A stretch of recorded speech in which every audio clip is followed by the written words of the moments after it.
Subscribe SCI group recovery channel. Hello everyone, आज इस video में हम बात करने वाले हैं स्पाइनल कॉर्ड इंजरी के बारे में। स्पाइनल कॉर्ड इंजरी यानी आपकी रीढ़ की हड्डी पे गर्दन से लेकर नीचे तक अगर कहीं पे भी चोट लगती है, आपके स्पाइन में, स्पाइनल कॉर्ड में कहीं पे भी चोट लगती है, तो उससे आपका जो बॉडी का टेम्पररी है और परमानेंट लॉस हो जाता है। यानी आपका जो मोटर फंक्शन है, जो आप मूवमेंट कर रहे हो अपनी बॉडी का, वो लॉस हो जाता है। उसके साथ ही साथ आपका जो सेंसरी फंक्शन है, जो सेंसेशन है, जिससे आपको पता चलता है कि आपको कोई टच कर रहा है या फिर आपको गर्म ठंडे का फील होता है, तो वो जो सेंसेशन है वो भी लॉस हो जाता है। तो इसमें मोटर फंक्शन और सेंसरी फंक्शन दोनों लॉस हो जाते हैं। तो इस बीमारी में, इसकी वजह से, स्पाइनल कॉर्ड इंजरी की वजह से, इसमें आपको पैराप्लेजिया भी हो सकता है, यानी दोनों पैर का लकवा होना, पैरालिसिस होना। क्वाड्रिप्लेजिया भी हो सकता है, यानी आपके दोनों हाथ दोनों पैरों का नहीं चल पाना, उसका लकवा होना, पैरालिसिस होना। तो इस वजह से स्पाइनल कॉर्ड इंजरी की वजह से।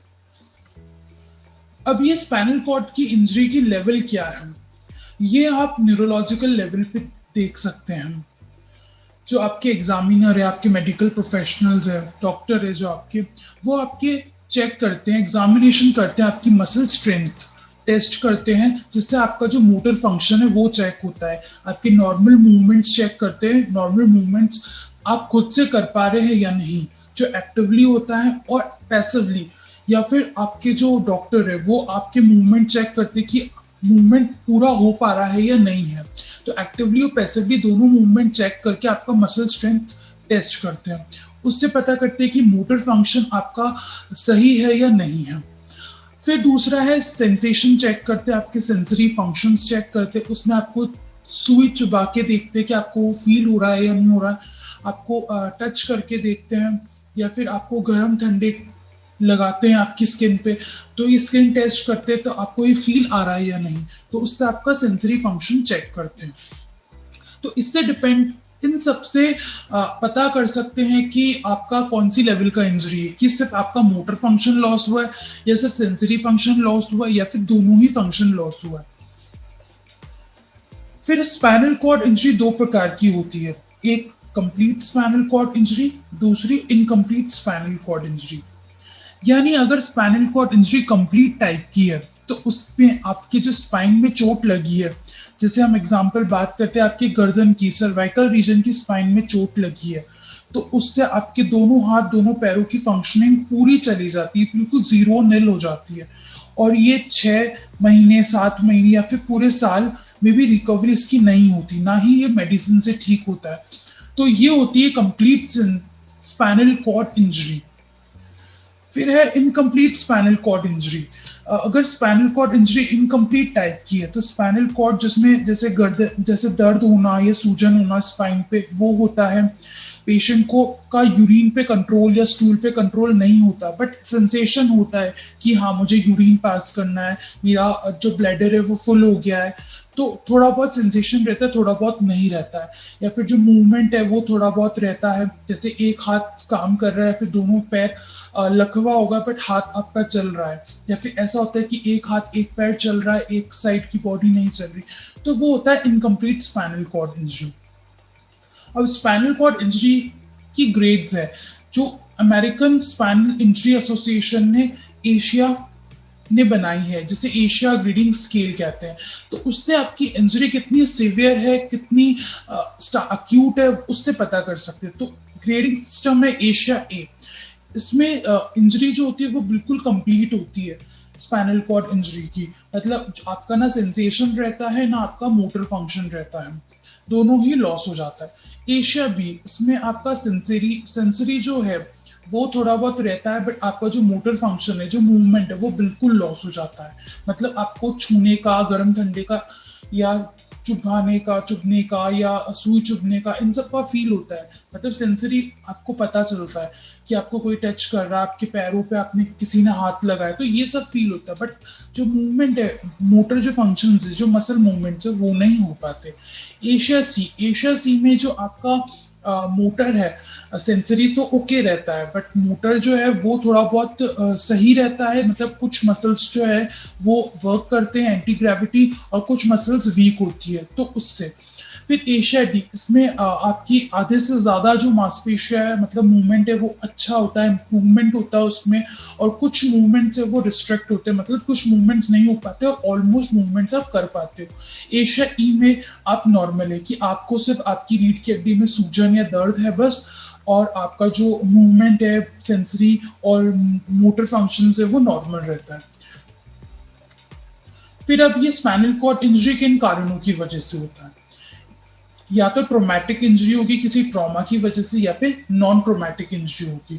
तो ट्रोमैटिक इंजरी में या तो सडन आपको कोई हिट कर गया है आपके स्पाइनल कॉर्ड पे, मतलब आपकी रीढ़ की हड्डी पे कुछ एकदम डायरेक्ट हिट एंड ब्लो हो गया है, इस वजह से होता है। जैसे आप ऊपर बहुत ऊंचाई से नीचे गिर गए, तो इससे स्पाइनल कॉर्ड इंजरी हो सकती है। जैसे आप गाड़ी चला रहे हो तब गिर गए, एक्सीडेंट हो गया, इससे होता है।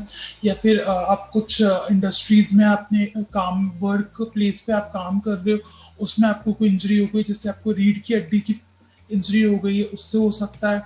या फिर कुछ दंगे फसाद, या फिर आप कोई खेल कूद में हो, कोई गेम स्पोर्ट्स खेलते हो आप, उसमें आपको इंजरी हो गई है स्पाइन की, उससे भी हो सकता है। या फिर आप मतलब गन शॉट इंजरी हो गई, बंदूक से पिस्तौल से डायरेक्ट आपको स्पाइन पे लगा है, स्पाइनल कॉर्ड इंजरी, इससे हो सकती है। अब नॉन ट्रोमैटिक इंजरी की हम बात करते हैं, या फिर आपको स्पाइन का ट्यूमर हो गया है, या फिर बैक्टीरिया वायरस के इन्फेक्शन की वजह से आपकी रीढ़ की हड्डी में, या फिर आपका जो ब्लड सप्लाई है जो आपको स्पाइनल कॉर्ड पे प्रॉपर होना चाहिए वो नहीं हो पा रहा, वेस्कुलर इश्चेमिया हो गया, इस वजह से भी हो सकता है। या फिर सर्वाइकल माइलोपैथी हो गया, मतलब आपकी जो सर्वाइकल कॉर्ड है, जैसे अगर सर्वाइकल स्पाइनल कॉर्ड की हम बात करें तो वहाँ का कंप्रेशन हो गया, आर्थराइटिस या फिर बाय बर्थ ही कंप्रेशन हो रखा है, इस वजह से भी स्पाइनल कॉर्ड इंजरी की दिक्कत आती है। या फिर जैसे जैसे एज बढ़ती जाती है तो वियर एंड टीयर होता जाता है आपके डिस्क का, इस वजह से भी स्पाइनल कॉर्ड इंजरी होती है। स्पॉन्डाइलोसिस, ओस्टियोपोरोसिस या ट्रांसवर्स माइलाइटिस की दिक्कत है तो इस वजह से भी स्पाइनल कॉर्ड की इंजरी होनी होती है। फिर है स्पाइनल कॉर्ड इंजरी के जो सिम्टम्स है वो डिपेंड करते हैं कि लोकेशन क्या है, आपको सिवियरिटी कितनी है। अगर पेशेंट को स्टार्टिंग में बहुत ज़्यादा इंजरी हुई है, कंप्लीट इंजरी, तो वो स्पाइनल शॉक में चला जाता है, मतलब बिल्कुल बॉडी की फीलिंग नहीं रहती, ना मूवमेंट रहता है, ना सेंसेशन का पता चलता है। बट जैसे जैसे एक हफ्ता निकलता है पेशेंट को और ज़्यादा अच्छे से पता चलता है कि पेशेंट का कितना सिवियर है कितना नहीं है। फिर उसके बाद अगर अगर हायर इंजरी की, अगर सर्वाइकल लेवल की इंजरी होती है तो उसमें आपका दोनों हाथ दोनों पैर लॉस हो जाता है। फिर अगर लोअर लेवल यानी lumbar vertebra, lumbar spinal cord की इंजरी होती है तब आपका सिर्फ पैर ही होता है, पैर जाता है, मतलब पैराप्लीजिया ही होता है, आपको पैरों में ही दिक्कत आती है, उसका ही मूवमेंट नहीं होता, हाथ सही रहता है, हाथ का मूवमेंट होता है। आपको यूरिन और स्टूल को होल्ड करने की जो कैपेसिटी है वो लॉस हो जाती है, जो सांस लेने में है वो दिक्कत आने लगती है, रेस्पिरेटरी फंक्शन लॉस हो जाता है। तो ये अब स्पाइनल कॉर्ड इंजरी में motor function, sensory function loss होता है, तो उसमें अगर सर्वाइकल रीजन के एरिया या फिर C1 से C7 या फिर T1 लेवल पे इंजरी हुई है तो उससे क्वाड्रिप्लेजिया हो सकता है, मतलब दोनों हाथ दोनों पैर का कंप्लीट लॉस होना। पैराप्लेजिया उस लेवल पे होता है अगर आपको मिड बैक पे यानी थोरेसिक स्पाइन की इंजरी हुई है, तो उसमें आपका दोनों पैर का जो मूवमेंट है, सेंसेशन है, वो चला जाता है। ट्राइप्लेजिया मतलब इसमें आपका जो एक आर्म है और दो पैर, मतलब दोनों पैरों एक हाथ का मूवमेंट जो है वो चला जाता है, उसका सेंसेशन चला जाता है। और मोनोप्लेजिया इसमें आपका एक ही लिम्ब यानी एक हाथ या फिर एक पैर या फिर एक कोई सा भी एक हाथ या कोई सा भी एक पैर में मूवमेंट पूरा तरीके से चले जाना, सेंसेशन और मोटर कंट्रोल, तो वो धीरे धीरे इसका रिकवरी हो जाती है अगर पेशेंट को मोनोप्लेजिया हुआ है तो। फिर अगर बहुत ज्यादा सिवियर कंडीशन है तो ब्लॉडर बॉबल ऑफ ब्लैडर की दिक्कत आती है, ट्रंक में बहुत ज्यादा पेन होता है, और हार्ट रेट और ब्लड प्रेशर उसमें भी दिक्कत आती है, सिवियर पेन नजर आता है, सूनापन झंझनाहट होता है पेशेंट को अगर पेशेंट का सेंसरी है और मोटर फंक्शन है इसमें, और कभी कभी बहुत ज़्यादा चक्कर आने लगते हैं, सांस लेने में दिक्कत आती है। तो ये सारे लक्षण दिखने को मिलते हैं। फिर स्पाइनल कॉर्ड इंजरी का पता लगाना है इमीडिएटली, क्योंकि पेशेंट को एयरवेज की दिक्कत आती है, ब्रीथिंग प्रॉपर नहीं हो पाती। तो उसके लिए डॉक्टर आपकी चेक करते हैं, आपकी ब्रीथिंग, आपकी पल्स, कि आप क्या काम करते हो, आपका न्यूरोलॉजिकल एग्जामिनेशन करते हैं, आपकी मसल स्ट्रेंथनिंग चेक करते हैं, सेंसरी फंक्शन, आपके मूवमेंट्स चेक करते हैं कि रेंज ऑफ मोशन कितना है, कितना मूव हो पा रहा है। फिर डायग्नोस्टिक टेस्ट से पता करते हैं, एक्सरे, सीटी स्कैन, एमआरआई, इनसे पता कर सकते हैं। फिर ये सबसे ज़्यादा रिस्क किसमें है? ये मेल्स में सबसे ज़्यादा है, जो उसके बाद ये 16 से 30 की एज में देखने को मिलता है। और उसके अलावा ये अगर कोई आपको हड्डी की दिक्कत है, जैसे ऑस्टियोपोरोसिस हो गया है या फिर कैंसर हो गया स्पाइन का, तो इस वजह से भी स्पाइनल कॉर्ड इंजरी होती है। या फिर ऑस्टियोआर्थराइटिस या कोई डिजेनरेटिव चेंजेस हो रहे हैं आपकी स्पाइन में, इस वजह से भी इंजरी होती है, सबसे ज़्यादा चांसेस होते हैं। कैंसर है या फिर कोई स्पाइन की दिक्कत है बाय बर्थ, तो इसमें सबसे ज़्यादा रिस्क है। या फिर आप कोई ऐसे स्पोर्ट्स में हो या फिर आप डाइविंग कर रहे हो, उसमें इंजरी हो गई है, तो इस वजह से। ट्रीटमेंट की हम बात करते हैं तो इमीडिएट ट्रीटमेंट बहुत ज़रूरी है। इसके लिए आपको इमरजेंसी रूम में ले जाते हैं कॉर्टिकोस्टेरॉइड्स देके। फिर उसके बाद आपकी ब्रीथिंग पैटर्न को नॉर्मल करते हैं, मेन एम यही होता है स्टार्टिंग में। फिर आपको जो स्पाइनल शॉक हुआ, बॉडी शॉक हुई है, वो इम्प्रूव करते हैं। फिर उसके बाद आपकी नेक को बिल्कुल भी मूव नहीं करते, मोबालाइज कर देते हैं। फिर आपका स्टूल, यूरिन में जो दिक्कत आ रही है, सांस लेने में जो दिक्कत आ रही है, वो पहले नॉर्मल करते हैं। उसके बाद सर्जरी होती है। सर्जरी में आपका कौन सा लेवल का इंजरी हुई है, कौन सी पॉइंट पे इंजरी हुई है, कौन सी बोन की इंजरी हुई है, उस पे डिपेंड करता है आपकी सर्जरी। फिर सर्जरी के टाइम पे उसके बाद ट्रीटमेंट होता है कि आपको ऑब्जर्वेशन में रखते हैं, आईसीयू में रखते हैं, इंटेंसिव केयर यूनिट में। फिर उसके बाद कॉर्टिकोस्टेरॉइड्स मेडिसिन देते हैं ताकि जो सूजन है वो कम हो जाए। फिर अगर सांस लेने में दिक्कत है तो मैकेनिकल वेंटिलेटर पे रखते हैं आपको। और अगर यूरिन और स्टूल नहीं पास कर पा रहे तो यूरिन पास करने के लिए ब्लैडर कैथेटर लगाते हैं और फीडिंग ट्यूब लगाते हैं, राइस ट्यूब जिसे कहते हैं। फिर जैसे जैसे रिकवरी होती है, ये सब रिहैबिलिटेशन और हॉस्पिटलाइजेशन से ही होता है। इसमें पूरी टीम काम करती है, हेल्थ के प्रोवाइडर्स, जिसमें नर्सेस, थेरेपिस्ट, आपके फिजिकल ऑक्यूपेशनल स्पीच थेरेपिस्ट, या फिर आपके जो फिजिशियन है, सर्जन है, इन पूरी टीम से आपका प्रॉपर रिकवरी होती है स्पाइनल कॉर्ड इंजरी की। फिर अब फिजिकल थेरेपी की हम बात करते हैं तो जैसे आपकी सर्जरी हुई है उसके बाद थोड़े टाइम बाद आपको एक्सरसाइज स्टार्ट कर देते हैं। उसके लिए आपको स्टार्टिंग में तो passive range of motion exercise कराते हैं, जो आपको थेरेपिस्ट खुद एक्सरसाइज कराते हैं आपकी बॉडी का। फिर जैसे जैसे आपका पेन कम हो गया है, आप धीरे धीरे इम्प्रूव कर पा रहे हैं, उसके बाद आप active range of motion exercise करते हैं। तो passive range of motion exercises में आपके जो पार्टनर है, आपके जो थेरेपिस्ट है, वो आपको एक्सरसाइज कराते हैं। स्टार्टिंग में माइल्ड एक्सरसाइज, थोड़ी थोड़ी एक्सरसाइज ही करानी है, जेंटल, थोड़ी बहुत स्ट्रेचिंग, थोड़ी बहुत नॉर्मल एक्सरसाइज। फिर धीरे धीरे रिपीटेशंस बढ़ाने हैं। एक्सरसाइज में आपको शोल्डर फ्लेक्शन एंड एक्सटेंशन कराते हैं, आपको चेयर पे बैठा देते हैं, या फिर आपको अगर सेटिंग अच्छी से नहीं है तो आपको लेटा के ही, सुपाइन पोजीशन में ही, सीधा लेटा के ही कराते हैं। तो आपको दोनों हाथों को या फिर एक एक हाथों को उठाते हैं, धीरे धीरे नीचे लेके आते, ऐसे 10 बार करते हैं, दिन में 2-3 बार। फिर आपको आपके हाथ को अंदर और बाहर लेके आते हैं, अबडक्शन करते हैं। फिर आपको आपकी कोनी को एल्बो फ्लेक्शन एक्सटेंशन करते हैं, यानी आपके कोनी को मोड़ते हैं, सीधा करते हैं, जो नॉर्मल रेंज ऑफ मोशन है। फिर आपकी जो कलाई है और हाथ है उसको अंदर बाहर करते हैं, रिस्ट हैंड फ्लेक्शन एक्सटेंशन करते हैं, हिप एंड नी फ्लेक्शन करते हैं, आपको सीधा लेटा के। फिर आपके घुटने को मोड़ते हैं और सीधा करते हैं। फिर आपके पैरों को ऊपर लेके आते हैं, सीधा करते हैं। हिप अबडक्शन करते हैं, हिप को पैरों को अंदर और बाहर लेके जाते हैं। ये सब एक्सरसाइज आपको 10 टाइम्स करनी है, दिन में 2-3 बार। फिर आपके पंजे को चलाते हैं अंदर बाहर, रोटेट करते हैं आपके पंजे को क्लॉकवाइज एंटी क्लॉकवाइज डायरेक्शन में।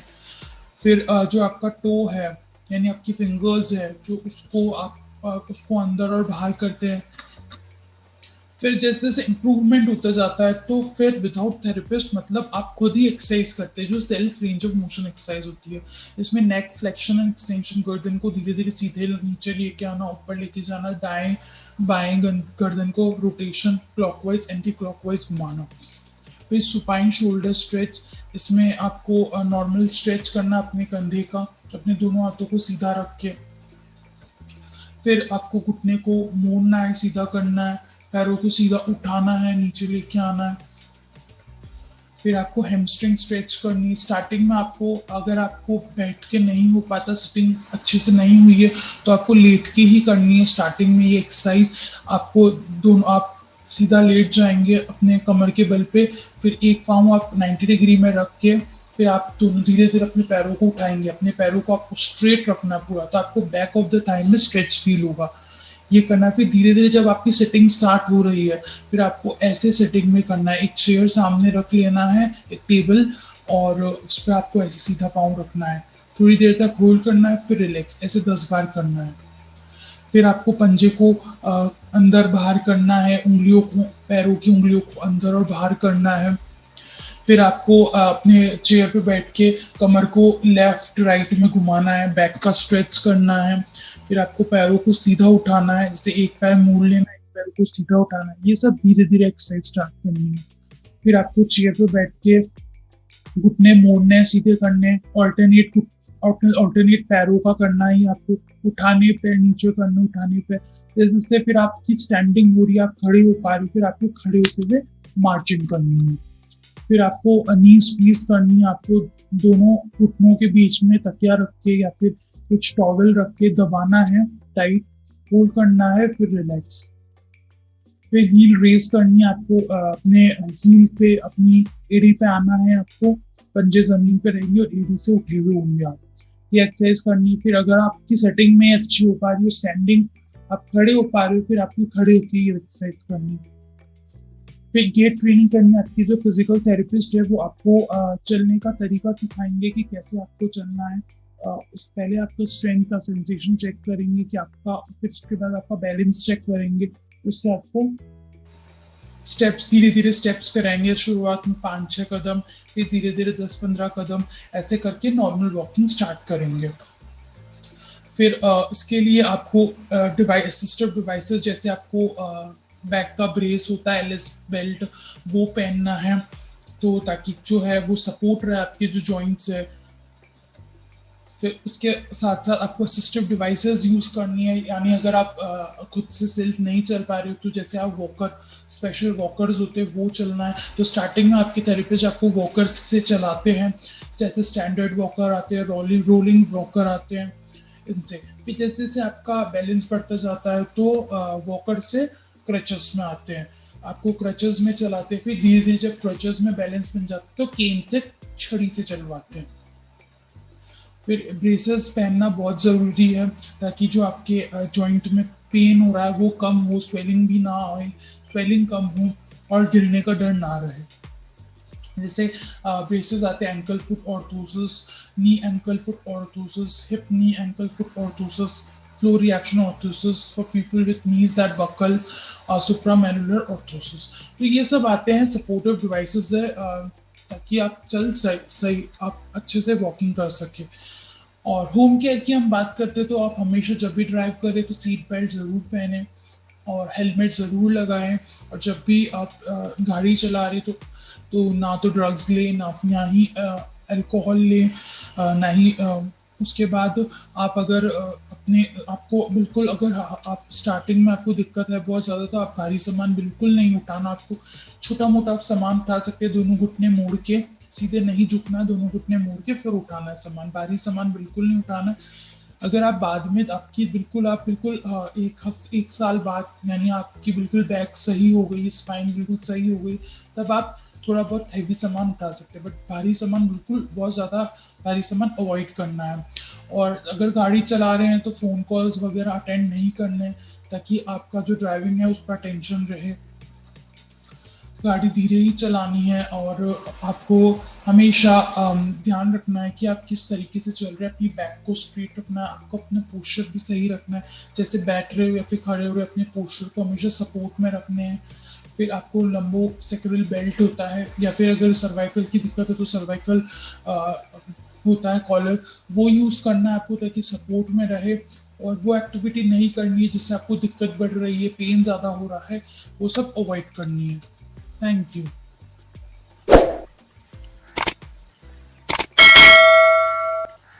Subscribe ACI Group Recovery channel.